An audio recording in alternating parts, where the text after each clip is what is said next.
guy. Oh man, don't go in there. I don't want you in there. Look at this guy.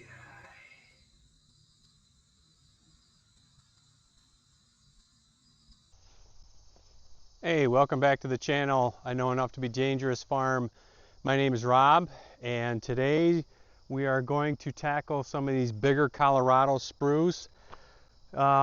So the first thing we need to do is, yeah, I'm a wuss now with all the ticks and everything. I'm all, my pants are all soaked in DEET right now, and I won't go in there anymore and trim those with that taller grass. So take the TC24 with a 48-inch flail mower, and I'll go right down through there, back and forth, and it's really tight, and I have the risk of getting a tick from the tree. I get it, but I'm not walking around all those trees. I think my chances are less. It's pretty warm out today, so I can't wear a long sleeve shirt, and then I'd rather see them on my arm, I guess, than have them hide in a shirt. So some of the tools we're using today, obviously the TC24 New Holland, and this is the workhorse in the summertime. The spraying, as you can see, the spray rig I have set up. I still have my temporary tank in the bucket. This winter, what I'm gonna do, let me show you what I'm gonna do, is if we end up keeping this thing, if I just sent a scathing email to the company because they won't even respond to me anymore about the hydraulic side shift. If we do keep this, I wanna build a frame, and my 3-point hitch sprayer, I'd like to put it right on top of it. And the reason to do that is when I'm going up and down these rows, it would be nice that if I can mow and spray under the trees at the same time. I'm thinking if I had a frame on top here, I can put my 3-point hitch sprayer on there and then put the booms on either side, just spraying down under the trees, and killed 2 birds with 1 stone. Here's our diverter valve we did the other day. I'll link that video to this. That's working good. It's not bothering me as much with all that stuff back there as I thought it was going to. But this thing is the perfect tractor to get through these smaller rows. It's 48 inches wide. This is my harness. I'll show you that in a second. And a couple other tools we use. For these big guys, I use basically a hedge trimmer, and it has like a 2-foot extension on it right here. From here to here is the extension. This is I call it a story pole. I don't know what you guys call it. Put it in the comments what you call it. It came when I used to be a contractor. We used to have a transit, obviously, and somebody backed over the transit. So now I use it for a story pole. You could see other tree farmers, they use their own. They have it like color coded, and that's what they tag the trees, that the color, like the blues are 8 foot and whatever. People like to see how tall the trees are, so that's how we measure the trees. Some of the rows aren't too bad. Like this one won't be too bad to get down. Still gonna not be really cool, but this one you can't even see daylight, and this one's pretty good. This one's pretty wide open, so that'll go pretty good. So we need to get this under control a little bit so I can trim these back. And what we do is because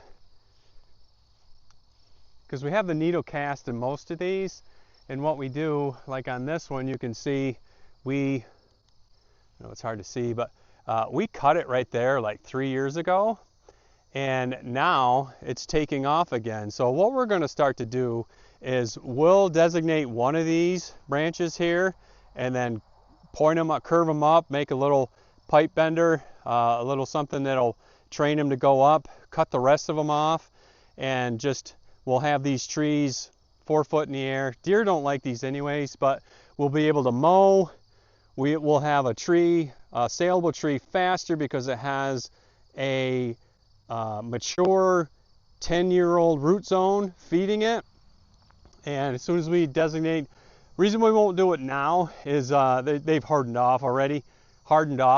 So you got to do that in the spring when they're soft and the new growth and stuff like that. So these 2 rows here, we're going to go down through and do that, and it's I don't know, about 125 trees we'll do that too.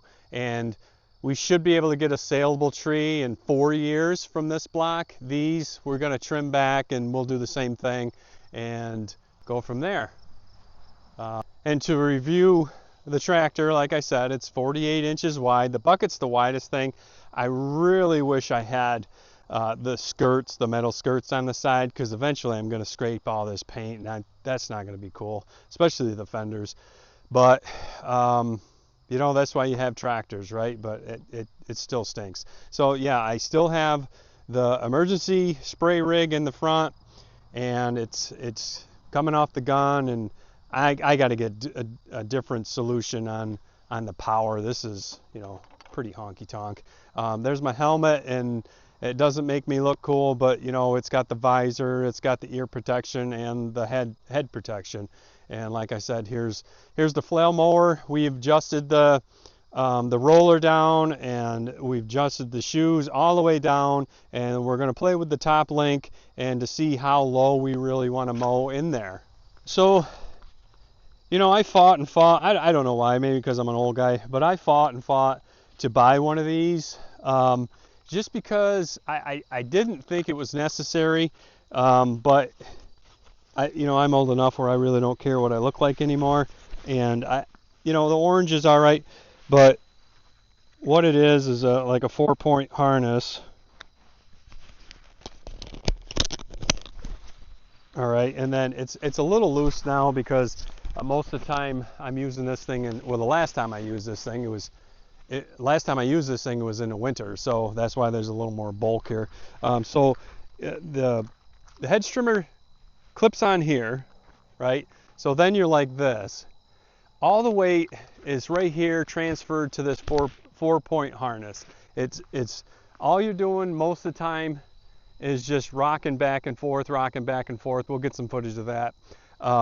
But all the weight is right here. You're nice and stable.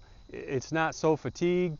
You don't get so fatigued with it. And the only time I have the whole weight of the hedge trimmer on me is when I'm trying to get way up. That one right there is about 15 feet tall. With that extension, I can get like probably around 13 feet, you know, if I go like this. And you know, the top, if the top needs to be trimmed before we sell it, either I'll cut it down then trim it then, or we'll go through, if there's enough room, with the bucket loader. Like I told you, not to do it up in the air, but we have a man lift that goes on the forks, and we'll just go down and back if we have to do the tops. But and another thing you'll see, I'll just go around like half the tree, down the rows, down half the tree, and down the other half of the tree on the other side of the road. I can't go all the way around each tree. I get so dizzy. I don't know how those guys do it, that do thousands and thousands of trees. And these trees are mature trees, didn't get trimmed last year. I kicked myself in the butt. They did not get trimmed last year. You're not going to go through these trees with those machete things, those ninja knives, like you see them doing this thing, or that whatever that modified weed whacker with the little blades. You're not going to get a nice cut on these because they're just too, you know, I'm cutting like the size of my finger. You can't use those two pieces of equipment. So that's why we're using the hedge trimmers on this little block of Colorado blue spruce. This is the only block of Colorado blue spruce that we have left, and I just started propagating Colorado blue spruce. They're supposed to be needle cast resistant. You know, who knows, but we're going to try that. And as long as I can just rotate them out of the field, it's 5-6 years, I don't think I'll have a problem with the needle cast.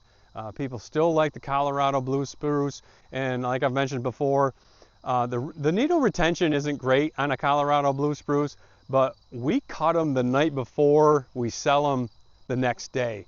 You know, I only cut what we're going to sell, or what I think we're going to sell, And literally when that person buys it, the oldest it's going to be is like 20 hours old.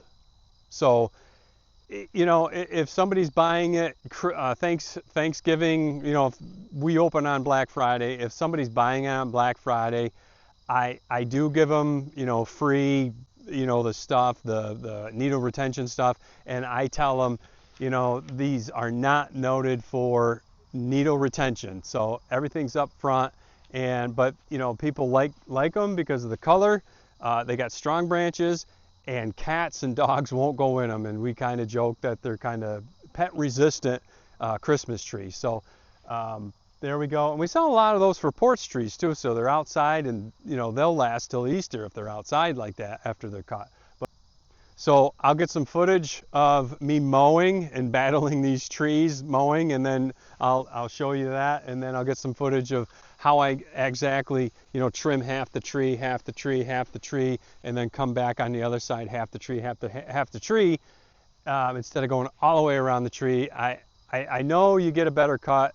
Well, I don't know that, but because I'll get a nice shape on these things, but I get so dizzy going around the whole tree. Even if I go slow and keep going the same direction, I get so dizzy. So that's what we're gonna do, and thanks for watching. So this tractor, you actually have to put your clutch in and start the PTO with a lever, and then you can let the clutch out as fast or slow as you want it.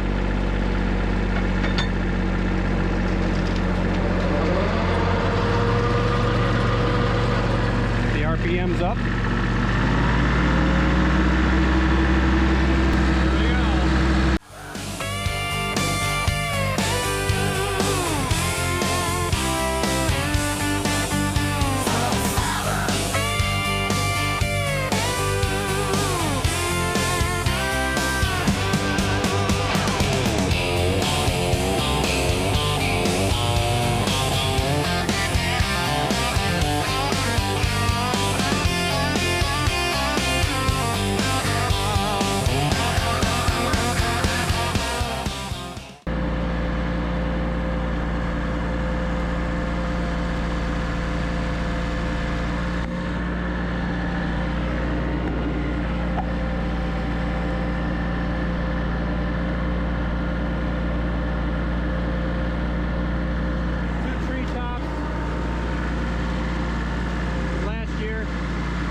I got something stuck.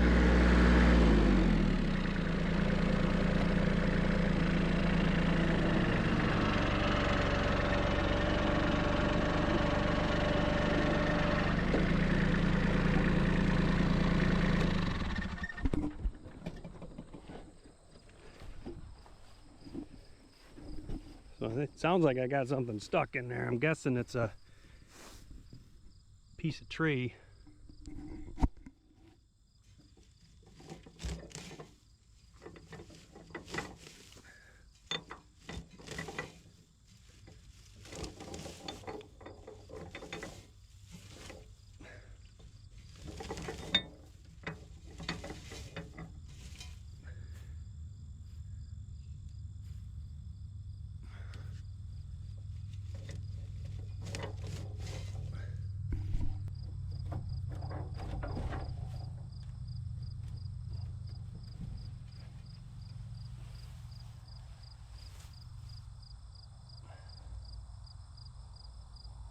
Can't see anything.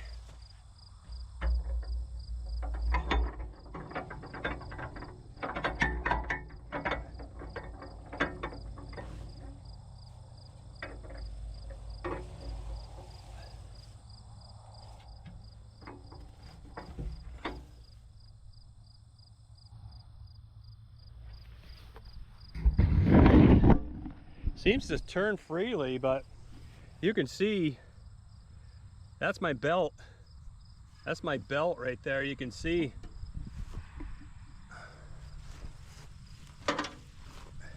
You can see right here it's catching in the front of that. It's catching right here in the front of that. That's kind of telling me my front's too low.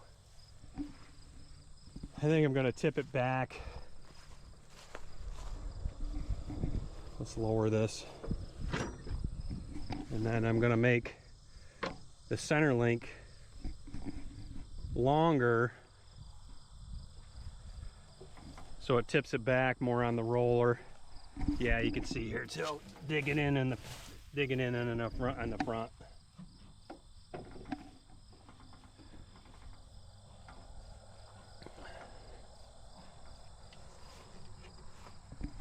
And here's the jam nut or lock nut or whatever you want to call it.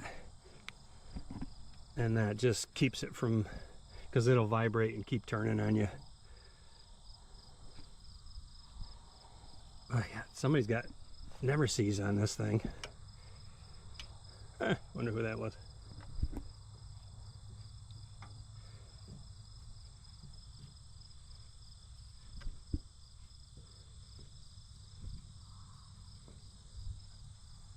Okay, let's try that.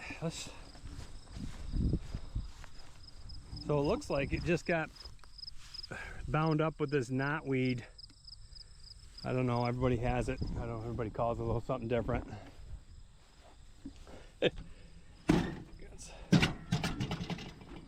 You can see, little scratches.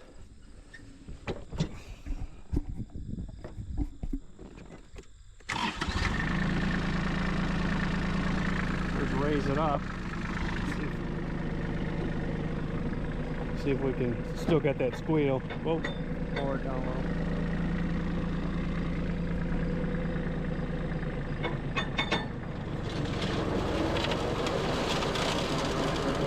Okay, squeal's gone.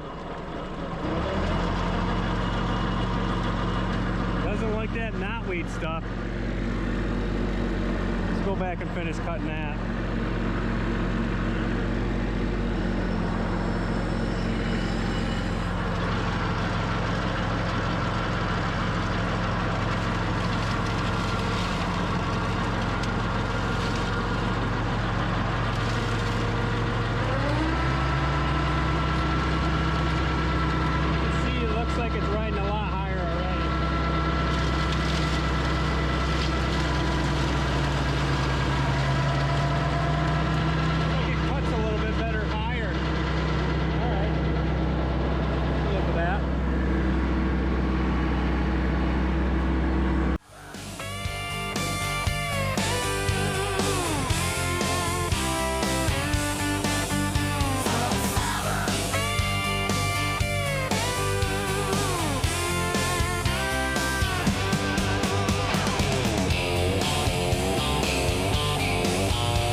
Gotta go through it again. So much fun first time. You just manted it down, didn't cut it.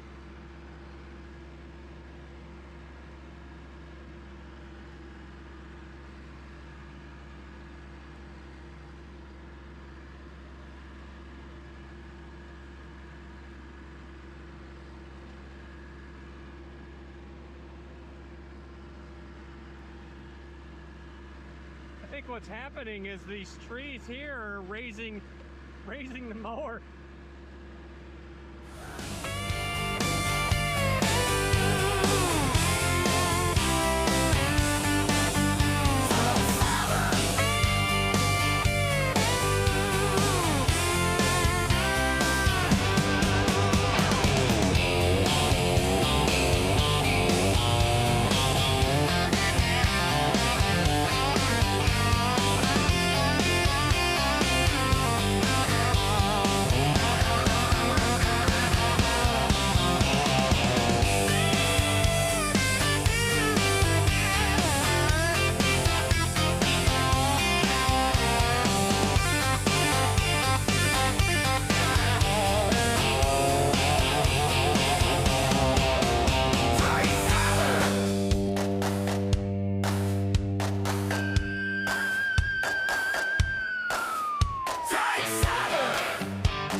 The belt's burning, but they must have cleared themselves.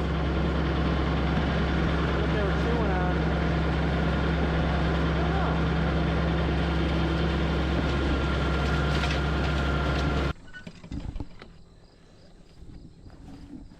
Well, it definitely tells you when it doesn't like something. Holy smokes. There's nothing in there now. It seems to clear itself if you let it.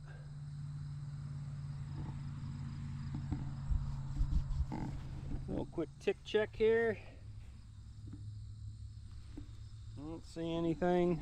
That's good. We lose anything in the front of the tractor. Still need to secure those hydraulic lines. I forgot about that.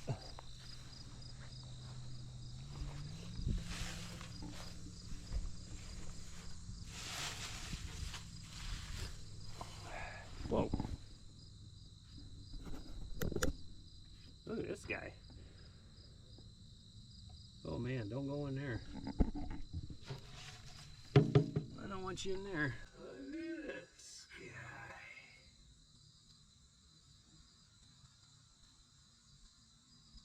Ooh. Coming right at me. Alright, we'll leave him alone.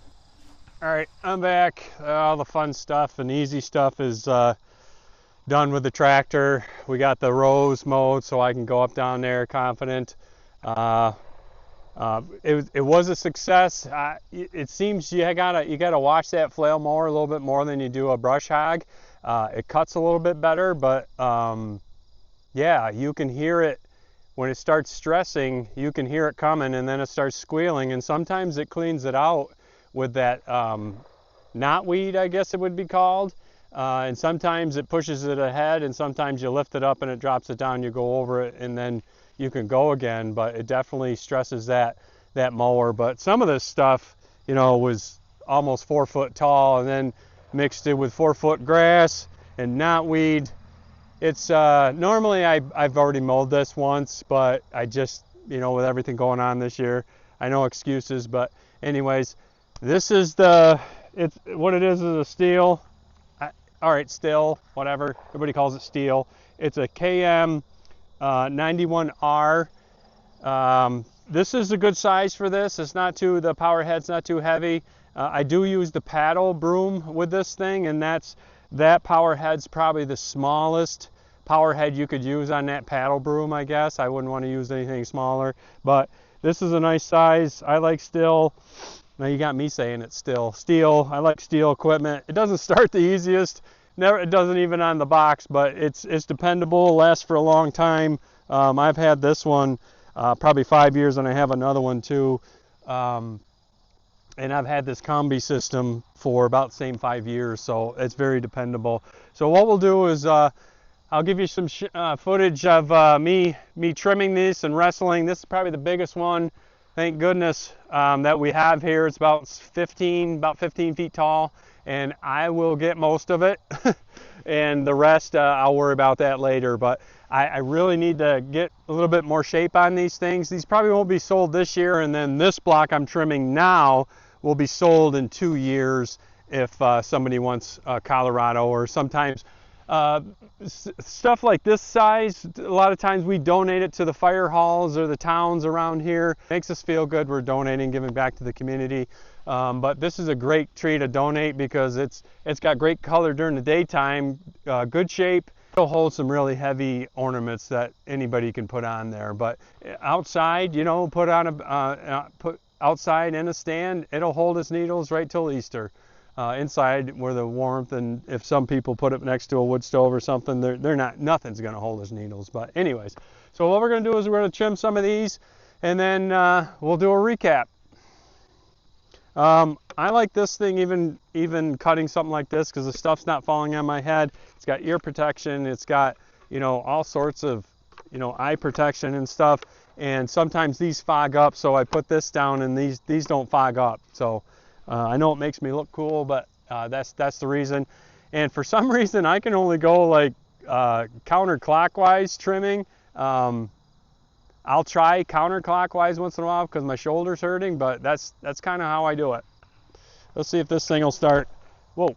And the other thing with this thing is, like, when you have the chainsaw attachment, be focused, or be aware of where your tip is when you're starting it. It's not in, you know, on a rock or something. A lot of time I like to do it on the truck and just hang it off the tailgate.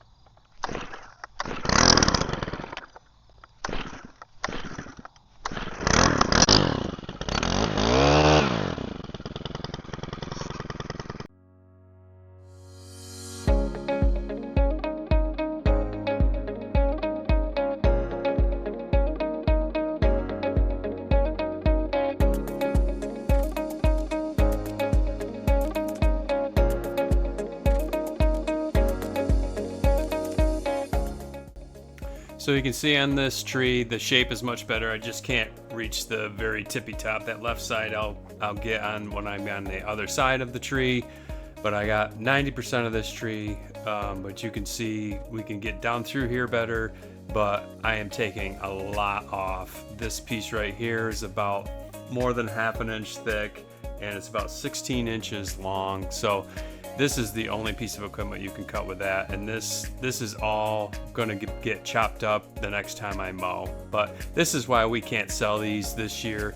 These need time to set bud and throw new growth, so you're not looking at all these hard branches being cut off in your house as a Christmas tree. The bottom will get cut off right about here, about 4 foot. It has a nice straight trunk. It'll get cut off, and then start growing from the top like these. On the right side were topped 2 years ago, and they're trying to start a new leader, and we'll encourage this and then select one leader to be a new tree.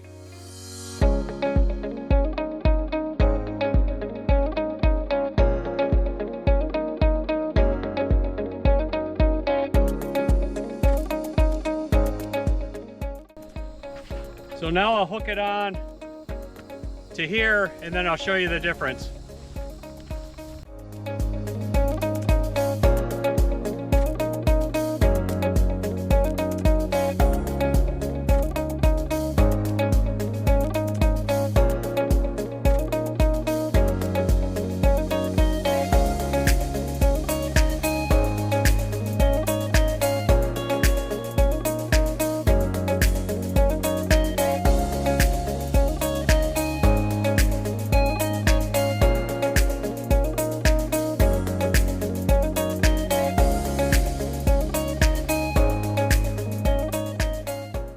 So as you can see, we're cutting a ton off of these things, and when we're done, you know, a lot of it looks like this. But as you get up here, it's perfectly fine. So the first 5 feet down, that's where that needle cast, you know, attacks the plant, and it kind of goes right up the tree. So what we'll start doing this winter is probably removing all the dead on the bottom of these, so it'll bring them all up and it'll be easier to mow, and then we'll be able to, you know, harvest trees like that. 5 feet down, it's garbage, but the next 12 feet, 10 feet is fine. So one last thing before I let you go is this is a prime example of what I'm talking about. I tried this a couple years ago on one. We cut this right here 3 years ago, and then I trimmed everything around it and left 2 leaders that look like they were in the center and we're going to do something. Now I have one that's taken off right here, and I'll trim the one over there and then get this stuff out of here. I'll trim all the other branches down and I'll let this go, and then we will have a mature, nice looking tree in half the time it takes for us to plant a new seedling in the field and let it go. So this is just another thing that separates us here at I Know Enough to Be Dangerous Farm, on our tree farm particularly, is we do stuff like that I used to do as a kid on a different tree farm, and I didn't know, I guess I didn't know you could do it with spruce, but it didn't kind of click. I don't even think I remembered we used to do it this way. I just got so entrenched in, you know, getting the seedlings and getting the plow and then interplanting when you harvest a tree. But you know, when we were harvesting our trees, some of these trees like 5 foot in the air, and then you still have, you know, a really nice big root zone. So it just only makes sense in this block. It makes sense to do these trees like this, grow another tree, saleable tree, kind of a renewable tree, in half the time for me to cut it at the base and plant a new seedling. So we do this kind of thing, and we propagate a lot of our trees from seed. Some of them are harvested here. We're planting our own seeds and then planting our own seedlings, and that's another thing that sets us apart, that makes us a little bit different than other tree farms. So I'm gonna mark today as a success. The flail mower worked good. I'll give it a B plus. It's still a little learning curve with that thing, but it does do a good job if you listen to it. No hornets today. We didn't hit any hornet's nest. We did see, you know, a deer not doing well in the field. I'll blur that out. And we're getting these trees, and then like I showed you, we caught off a lot of this new growth and last year's growth, so that's why we won't be able to sell them this year. Sometimes I do this in the winter so we can use the boughs for decorations and stuff, but the buds won't set. The buds won't set if you do it too late in the year, so we have to do it at a certain time when the ticks are active, when it's hot out, and you know, it's not always enjoyable on a nice winter day, believe it or not. I like coming out here and trimming. That's what I did the other block, but I did it 2 years ago, so they'll be fine. They look great. So I'm taking today as a win. We got the field mowed. We're gonna probably trim half of it, and you know, we didn't get stung. As far as I know, we didn't get any ticks on us. I'll keep you updated on that. I got to show you guys and gals a couple things that sets us apart. You know, we train a tree like that, kind of a Miyagi type deal, to, you know, we'll be harvesting that in probably 2 or 3 years. It rains like this with 2 or 3 years, and you know, we propagate from seed. I don't see any cones in this field. Some of these trees just aren't putting out any cones, but next year I would like try to clone these trees. I never tried to clone a blue spruce. I hear you can do it. It's just not easy, but we're going to try that next year. But like always, thanks for stopping in, and take care.